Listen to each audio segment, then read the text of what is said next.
சவாலே சமாளி, துணிச்சலாக உண்மை சொல்லி.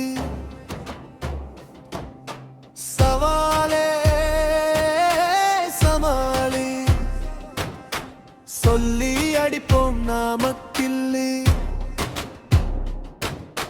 கருத்துகள் மோதும் களம், பல திருப்பங்கள் தருகிற இடம். சிறப்புகள் சேர்க்கும் தளம், பதிப்போம் புதிய தடம். சவாலே சமாளி, சவாலே சமாளி.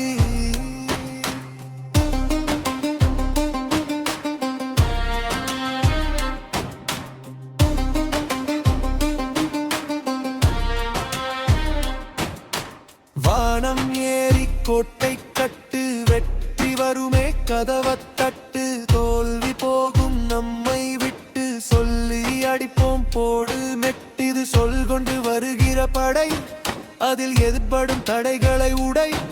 உங்கள் கனவுக்கு ஏது தடை, இந்த மேடை தருமே விடை. சவாலே சமாளி, சவாலே சமாளி.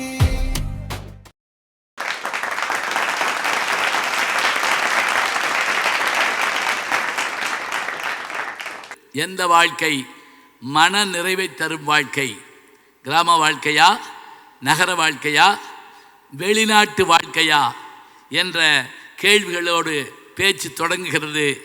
புதுயுகம் வழங்கும் சவாலே சவாலே இதோ தொடங்குகிறது. இந்த சவாலே சமாளிங்கிற நிகழ்ச்சிக்கு வந்துள்ள எங்க அனைத்து அன்பு சொந்தங்களுக்கும் என் மாலை வணக்கம். இந்தியாவின் முதுகெலும்பு கிராமங்கள், ஆனா அந்த கிராமத்துக்கே முதுகெலும்பு எங்க விவசாயம்னு சொன்னா, அந்த விவசாயத்தை வேலையா பார்க்காம வாழ்க்கையா வாழுற மக்கள் இருக்கிற இடம் தான் சார் எங்க கிராமம். பண நிறைவு வேணும்னா நீங்க நகரத்துக்கு போகலாம், வெளிநாட்டுக்கு போகலாம். ஆனா மன நிறைவுன்னு வேணும்னா நீங்க எங்க கிராமத்துக்கு தான் சார் வரணும். உடம்பும் மனசும் சும்மா தெம்பா இருக்கிற பிள்ளைங்க இருக்கிறது தான் சார் எங்க கிராமம். ஒரு நாளும் ஒரு கலர் யூனிஃபார்ம் போட்டு 9 மணி ஸ்கூலுக்கு 6 மணிக்கே கிளம்பி, படித்த படிப்பு என்ன படிக்கிறோன்னு தெரியாம, எதுக்கு படிக்கிறோன்னு புரியாம, விளையாடுற விளையாட்டுல மண்ணும் ஒட்டல, படிக்கிற படிப்பு மண்டையிலையும் ஒட்டலன்னு வளர்ற பிள்ளைங்க இருக்கிறதான் சார் அந்த நகரம். நகரத்து வாழ்க்கைக்காரங்க எப்பவுமே நாளுக்கு நாள் அவங்க வாழ்க்கையை நகர்த்துறாங்க. ஆனா எங்க கிராமத்து வாழ்க்கைக்காரங்க தான் வாழ்க்கைய வாழுறாங்க. சாதாரணமா இல்ல சார், சும்மா சொல்லல, மன நிறைவோட வாழுறாங்கன்னா அந்த வாழ்க்கைய வாழறது எங்க கிராமத்து மக்கள்னு, கிராமத்து வாழ்க்கையில மனநிறைவு தரும்னு பேச வந்திருக்கேன். அருமை. அப்படியே சவுண்டு கூடிக்கிட்டே வந்துருச்சு. அப்படியே கூடிக்கிட்டே வந்து கரெக்டா வாழ்ற வாழ்க்கையில மன நிறைவை தர்றது கிராம வாழ்க்கை தான். முடிச்சிட்டாங்க. குட்டுப்பட்டாலும் மோதிர கையால குட்டு போடணும்னு சொல்லுவாங்க. அது எனக்கு கிடைச்சிருக்குது. எனக்கு வயசு 46 ஆகுது. ஸ்கூல் மேடையில் இப்படி தான் நான் பேசியிருக்கிறேன். என்னுடைய முதல் மேடையே ஐயா கிட்ட கிடைச்சது. நான் வாங்கி வந்த வரம். ஐயா அவர்களுக்கு என் முதல் வணக்கம். அது மட்டும் இல்லாம முதல் மேடையே தொலைக்காட்சி மேடையா இருக்குது பாருங்க உங்களுக்கு. ஏன்னா புதுயுகம் தொலைக்காட்சி உங்களுக்கு அவ்வளோ பெரிய வாய்ப்பை கொடுத்துருக்குது. ஐயா நான் உங்களுடைய பெரிய ஃபேன். நன்றி நன்றிங்க. என்னுடைய பேர் ரேவதி. நான் பேச உருவெடுத்ததற்கு காரணம் என்னுடைய தமிழாசிரியை திருமதி ஓய் வசந்தா அவர்கள். பேசவே பயப்படுவேன் ஐயா. ஸ்கூல் மேடையிலெல்லாம் நீ போய் பேசு, உன்னால் முடியும் அப்படின்னு சொல்லுவாங்க. அந்த தைரியத்தில் தான் இன்னைக்கு கால் எடுத்து வச்சிருக்கிறேன். என்னுடைய பேச்சுக்கு சரவடி போல் கைத்தட்ட காத்திருக்கும் உங்கள் அனைவருக்கும் எனது அன்பான வணக்கம். அது யார் சரவடி? அவங்க தான் சார். சரி சரி. எனக்கு பின்னாடி பிறந்து, எனக்கு பின்னாடி வளர்ந்து, எனக்கு பின்னாடி படித்து, எனக்கு பின்னாடி வேலைக்கு போன என்னுடைய தம்பிமார்கள் போயஸ் கார்டன் அளவுக்கு எங்களுடைய கிராமத்தில் அவ்வளோ பெரிய வீட்டை கட்டி வச்சிருக்கிறாங்க. அதனால் வெளிநாட்டு வாழ்க்கையே மன நிறைவை தரும்னு நான் பேச வந்திருக்கிறேன். அப்படி முன்னுரையே தானா? வீடு கட்டணுமா, அதுக்கு வெளிநாடு போகணுமா, அவங்க தம்பி வீடு கட்டிவிட்டாராம், அதுதான் பெரிய கஷ்டமா. ஆமா சார். இப்ப கவலையே பாருங்க, இதுல என்ன மனநிறைவு வரப்போகுது என்னன்னு தெரியல. சார், அவங்க படிச்சதுனால ஃபாரின்ல போய் செட்டில் ஆகி இன்னைக்கு குடும்பம் மொத்தமும் சந்தோஷமா இருக்கும்னா அதுக்கு வெளிநாட்டு வாழ்க்கையே முக்கிய காரணம்னு சொல்லி எனது முதல் சுற்றை நிறைவு செய்ய. அப்படி வாங்க, ரொம்ப நெகிழ்வா மகிழ்வா. எனக்கு பின்னாடி பிறகு அத்தனை சாதியம் பண்ண எது முடிஞ்சது? அந்த அயல்நாட்டு வாழ்க்கை தான். அதனால வாழணும்னா அயல்நாட்டில் தான் வாழணும். சரியா? சரிம்மா. அடுத்து என்னோட பேரு திருமதி அறச்செல்வி பரமசிவம். இந்த நாள் இனிய நாள். இந்த சவாலே சமாளி நிகழ்ச்சியில் எங்களை பெருமைப்படுத்த இங்கு வருகை புரிந்திருக்கும் மதிப்பிற்குரிய பேராசிரியர் அவர்களுக்கும், எங்களை கைத்தட்டி உற்சாகப்படுத்த வருகை புரிந்திருக்கும் உங்களுக்கும் முதற்கண் எனது அன்பான பணிவான வணக்கத்தை தெரிவித்துக் கொள்கிறேன். மகிழ்ச்சி என்பது தோன்றி மறைவது, நீர்க்குமிழி போன்றது. மன நிறைவு என்பது ஒருவரது செயல், மனம், இடம், பொருள், ஏவல் இதை பொறுத்து அமைவது. மன நிறைவு நீடித்து நிலைத்து இருக்கக்கூடியது. அந்த மன நிறைவு எங்க வாழும்போது வாழ்க்கையில் கிடைக்கும்ன்றதான் இன்றைய பேசு பொருள். வெளிநாட்டு வாழ்க்கைன்னு இவங்க பேசுனாங்க, அவங்கெல்லாம் பேசுனாங்க, அவங்க பேசுறாங்க, இவங்க பேசி போறாங்க. வெளிநாட்டு வாழ்க்கை எப்படிப்பட்டது தெரியுங்களா? இந்த வெளிநாட்டு போகணும்னு விட்டு இந்த பாஸ்போர்ட் கையில் வரும், கையில் வந்த விட்டு பாட்டும் கூடவே வரும். ஆண்டவன் படைச்சான், எங்கிட்ட கொடுத்தான், அனுபவி ராஜான்னு அனுப்பி வச்சான், என்ன அனுபவி ராஜான்னு அனுப்பி வச்சான். பிளேன்ல போய் இறங்குவாங்க. கொஞ்ச நாள் கழிச்சு அவங்கள அறியாமலே ஒரு பாட்டு வரும், பாடுவாங்க. சொர்க்கமே என்றாலும் அது நம்மூரு போல வரும், எந்நாடு என்றாலும் அது எந்நாட்டுக்கு ஈடாகுமா. உங்க வெளிநாட்டு வாழ்க்கை அவ்வளவுதான். அடுத்து நகரத்து வாழ்க்கை தான் ரொம்ப சிறந்த வாழ்க்கைன்னு பேசினாங்க.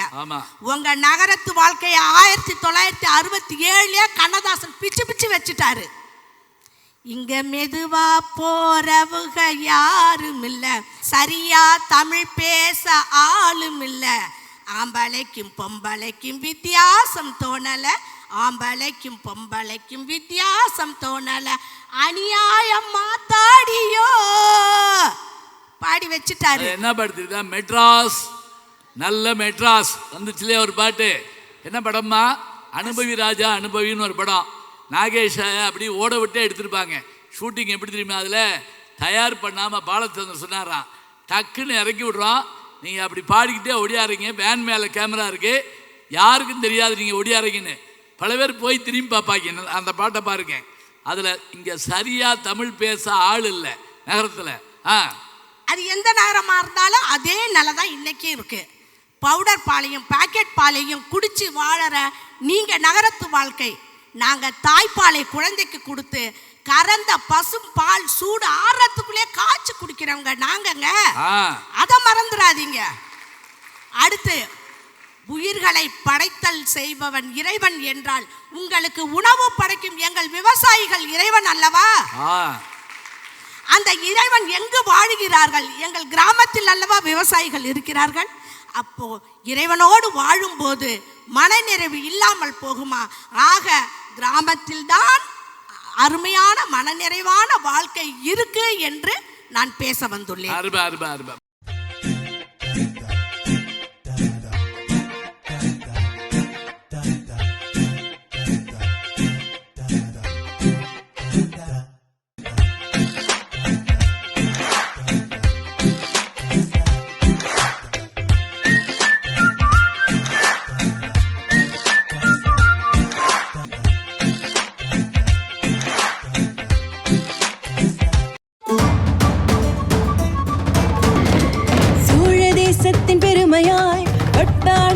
தலைநகராய் வந்ததே வந்ததே பட்டின் அரண்மனை வந்ததே.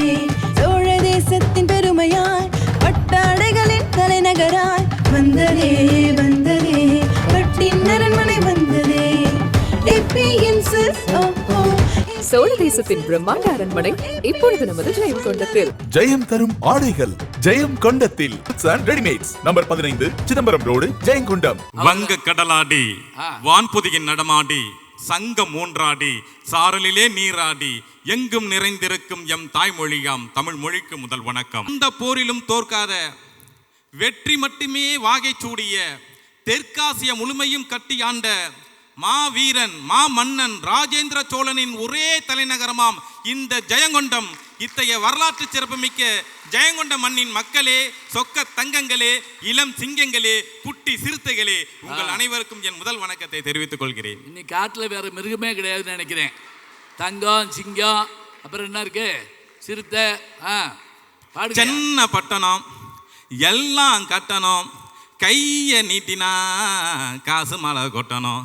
ஆமாங்க, கையை நீட்டினா காசு மலை கொட்டுன்னு கொட்டணுங்க. அப்போதாங்க ஒரு பொருளாதார நிறைவு இருக்கும். அதுதானே நமக்கு தன்னம்பிக்கையை தரும். அதனால நகர வாழ்க்கை தான் நமக்கு ஒரு மன நிறைவு தருங்க.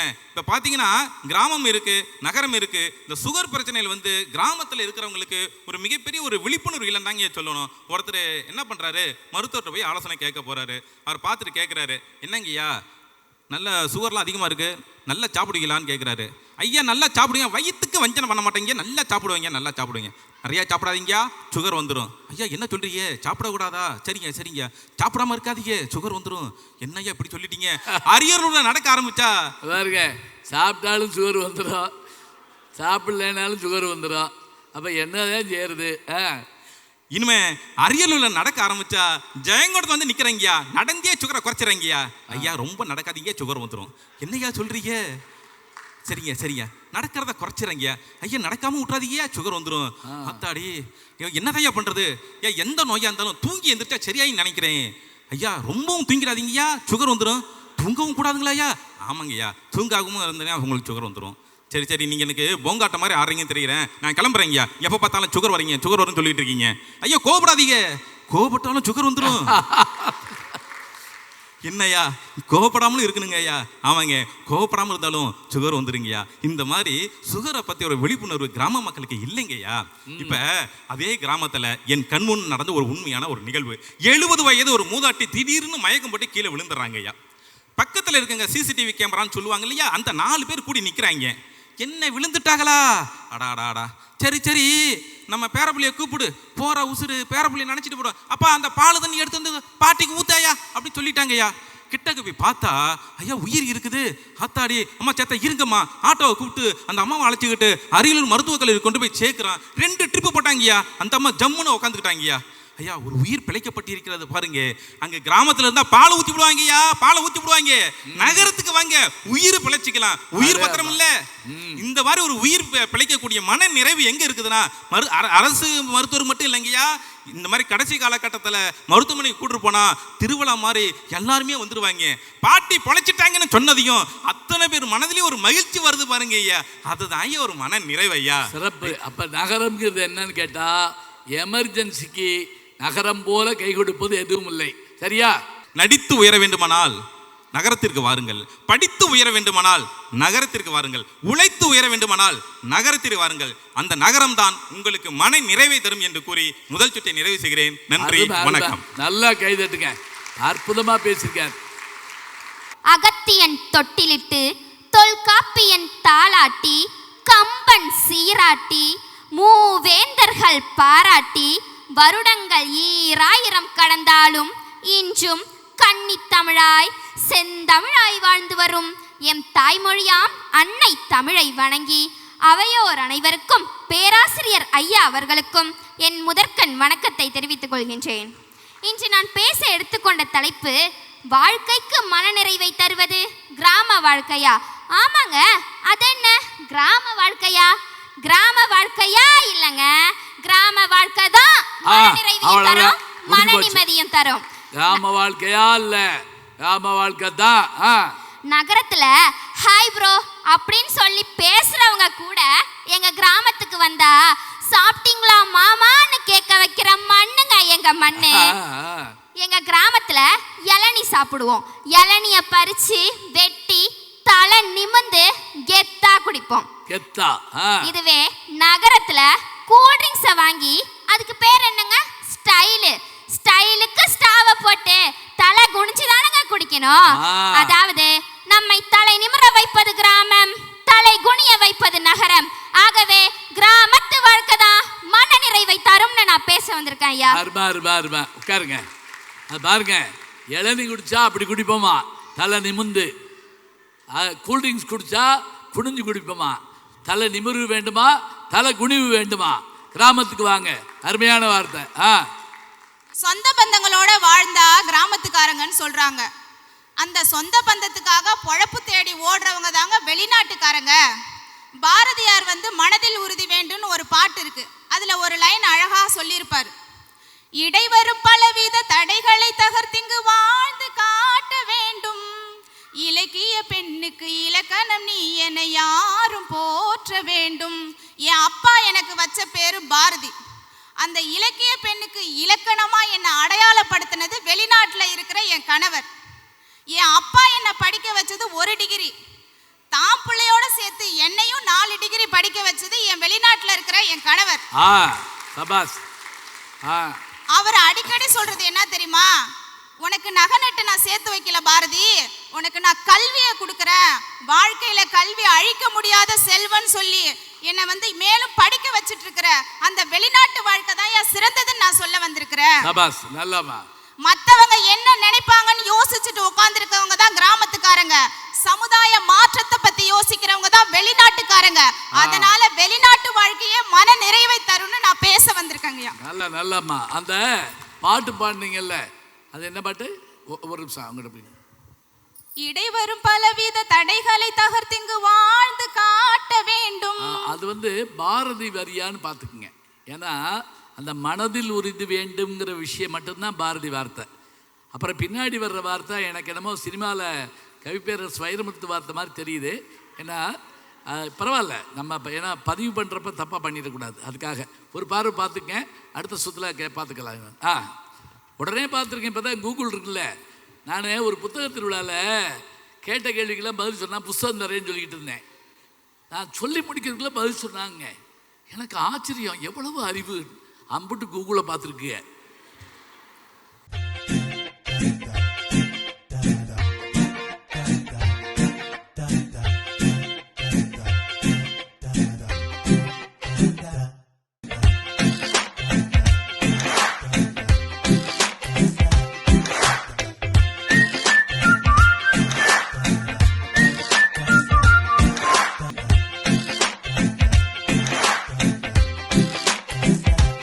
ஒரு குட்டி ஏஞ்சல் வர போறாங்களா, இல்ல அழகான குட்டி ராஜா வராங்களா? நம்ம வீட்டுக்கு வரப்போற கியூட் பேபிஸ்க்கு தேவையான கியூட்டான பேபி ப்ராடக்ட்ஸ் எல்லாம் வாங்க மினி மீ பேபி ஷாப். என் பேரு விகாஷ். நான் இந்த ஸ்கூல்ல தான் படிச்சுக்கிட்டு இருக்கேன். 8வது படிச்சுக்கிட்டு இருக்கேன். நல்லா ஒரு நல்ல கைதட்டி கொடுங்க. தான் படித்த பள்ளிக்கூடத்திலேயே முதல் மேடை தொலைக்காட்சிக்காக அவர் ஏறாரு. அது மட்டும் இல்லை, நிறுவனர் ஐயா முன்னாடியும் அரிமா சங்கத்தினுடைய நல்ல தலைவர் முன்னாடியும் பேசுகிற வாய்ப்பு உங்களுக்கு கிடைச்சிருக்கு. காப்பியங்கள் கண்டவளே, கலைகளை பல வளர்த்தவளே, தமிழகத்தின் தலைநிலத்தை தகைசால ஆழ்பவளே, நின்னருமை செப்பிடவே போதாது ஒரு நாளே, தாய் தந்த அன்பு மொழி, தந்தை சொன்ன அறிவு மொழி, இவை அனைத்தையும் சொன்னது என் தாய்மொழி. உன்னை வணங்குகிறேன். நல்லா தாய்மொழி தான் நமக்கு எல்லாமே தருது. இங்கு வந்திருக்கும் அனைவருக்கும் என் இனிய மாலை வணக்கத்தை தெரிவித்துக் கொள்கிறேன். நாளும் இன்னிசையால் ஞானத்தமிழ் பரப்பிய திருஞான சம்பந்தனை போல நாளும் தன் நாவன்மையால் தமிழ் பேசிடும் திரு ஞான சம்பந்தன் அவர்களே, உங்களை வணங்குகிறேன். கிராம வாழ்க்கையிலும் சரி, வெளிநாட்டு வாழ்க்கையிலும் சரி, நிறைகளும் இருக்கும், குறைகளும் இருக்கும். கிராம வாழ்க்கையில பார்த்தீங்கன்னா கல்வி வசதியும் மருத்துவ வசதியும் அவ்வளவுக்கு நம்மளால பார்க்க முடியாது. வெளிநாட்டு வாழ்க்கைன்றது நம்ம அப்பா அம்மாவை பிரிஞ்சு அங்க யாருக்கோ கீழே வேலை பார்க்கறதுன்றது ஒரு மன கஷ்டத்தை குடிக்கக்கூடியது. ஆனா இது எல்லா வசதிகளும் சந்தோஷங்களையும் தரக்கூடிய ஒரே இடம் நகரம்தான். அடிச்சு சொல்ற நகரம் தான் மனநிறைவான வாழ்க்கையை கொடுக்கும். யாரையாவது அடிச்சு கூட சொல்லுவாரு நகரம் தான் என்று கூறி என் முதல் சுற்றை நிறைவு பெறுது. பரவாயில்ல, நல்ல பையனா இருக்காரு, டக்குன்னு முடிச்சிட்டாரு. திருக்குறள் மாதிரி சொல்ல வந்த விஷயத்துல கிராமத்தில் வசதி இல்லை, நகரத்தில் அப்பா அம்மா பிரிய வேண்டியிருக்கான். சின்ன பையன், அதனால் அப்பா அம்மா பிரியறதுலாம் வருத்தப்படுறாரு. போகிறது அதுக்கு அதுதான், வெளிநாட்டுக்கு. எதுக்கு?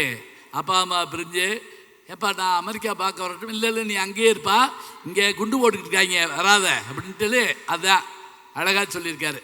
எடுத்த தாய்க்கும் தத்தெடுத்த தமிழுக்கும் அவையோர் அனைவருக்கும் முதற்கண் வணக்கம். என் பெயர் ரேணுகாதேவி. ஐயா, என்னங்கய்யா நகரத்து வாழ்க்கை? கிராமத்துல புதுசா ஒரு நாய் வந்தா கூட இது என்னடா நம்ம ஊர் நாய் மாதிரி இல்லையேன்னு சொல்லுவாங்க. கிராமத்துல புதுசா ஒரு நாய் வந்தா கூட இது என்னங்க நம்ம ஊர் நாய் மாதிரி இல்லையேன்னு சொல்லுவாங்க. சரி. ஆனா நகரத்துல பக்கத்து வீட்டுல 15 வருஷமா இருக்கிறவங்க பேர் கூட தெரியாது. அவங்கள பார்த்தா கூட ஹலோ எச்சுமி நீங்க உங்களை எங்கேயோ பார்த்த மாதிரி இருக்கு, ஆனா எங்க பார்த்தன்னு தான் தெரியலன்னு தகராறு பட டயலாக் எல்லாம் பேசுவாங்க. இந்த கொரோனா சமயத்துல ஒரு பையன் அவங்க அம்மாட்ட கேட்டுக்க, இருந்தாலும் அடிக்கடி இந்த 20 நாளா 25 நாளா வீட்டிலேயே இருக்காரு, ஒரு யாருமான்னு கேட்டுக்க, அவங்க அப்பாடா அப்படின்னு இருக்காப்புல. ஏன்னா ஒரே வீட்டுக்குள்ளே இருந்தாலும் அப்பா யார் அம்மா யாருன்னு ஒன்றும் தெரியாமல் அழைகிறான். அந்த கொரோனா என்ன செஞ்சோ இல்லைங்க, அது பயமான நோய் தான், மீண்டு வரக்கூடாது தான். ஆனால் எல்லோரும் ஒன்றா உட்காந்து சாப்பிட்டோம்ங்க, எல்லோரும் ஒன்றா உட்காந்து பேசினான், அண்ணன் தம்பியோட ஒழுங்காக விளையாட்டான். ஆனா எங்க கிராமத்துல பக்கத்து வீட்டுல இருக்கவங்கள கூட அத்தை மாமா பெரியம்மா பெரியப்பான்னு உரிமையா உருத்தா உறவு முறை சொல்லி அழைக்கிறோங்க. அதனால மனதிற்கு மனநிறைவை தருவது கிராம வாழ்க்கை தான் நான் பேச வந்திருக்கேங்க ஐயா. ரைட்டு, சபாஸ், உட்காருங்க.